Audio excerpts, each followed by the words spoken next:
Et nous devrions tous être à côté du peuple de Guinée qui souffre d'une misère atroce. Aujourd'hui, les conditions de vie vont être plus difficiles, et je l'avais dit ici et dans une radio de la place. Nous sommes en train de payer la facture de la mauvaise gouvernance des années passées. Il y a eu beaucoup d'argent en Guinée pendant le premier mandat d'Alpha Condé. Peut-être qu'aucun gouvernement n'a eu autant de ressources en 5 ans. Les mines étaient convoitées. Il y avait beaucoup de projets. Chacun voulait stabiliser son régime fiscal ou son permis d'exploitation des mines. Les gens sont passés à la caisse. Rio Tinto seul a payé 700 millions de dollars. L'aide internationale est venue. La dette a été annulée. Pour le soutien de la Guinée à Ebola, beaucoup de ressources ont été drainées dans le pays. Est-ce que ces ressources ont été bien gérées? Non.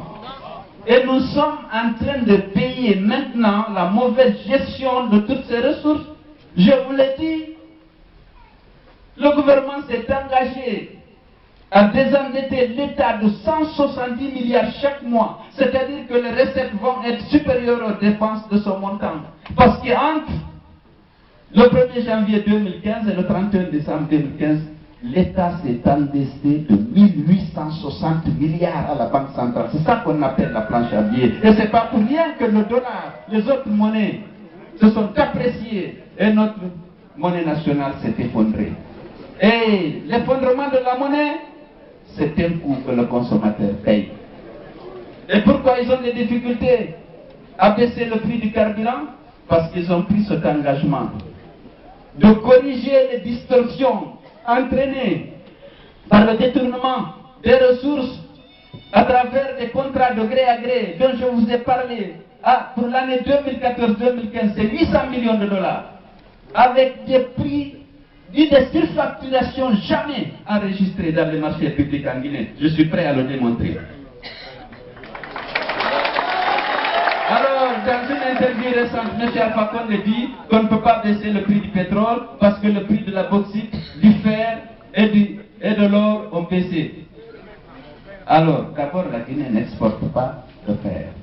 La seule exportation de fer qu'il y a eu lieu, c'est en 2013, le fer extrait de Forékeria. Il n'y a eu que 1 300 000 tonnes. Et on n'a vu aucune trace au niveau des trésors publics de taxes payées sur cette exportation.